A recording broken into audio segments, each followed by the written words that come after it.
महागणेश निर्भिन्न विघ्न यंत्र प्रहर्षिता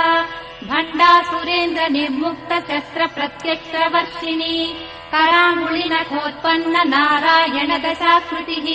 महापाशुपतास्त्राग्नि निर्दग्धासुरसैनिका कामेश्वरास्त्र निर्दग्ध सभण्डासुरशून्यका ब्रह्मोपेन्द्र महेन्द्रादिदेव संस्तुत वैभवा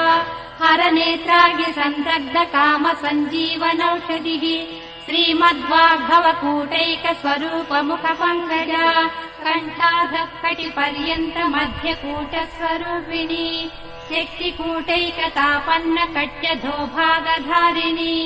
मूलमन्त्रात्मिका मूलकूटत्रय कलेबरा कुलामृतैक रसिका कुलसङ्केतपालिनी कुलाङ्गना कुलान्तस्था कौलिनी कुलयोगिनी अकुला समयान्तस्था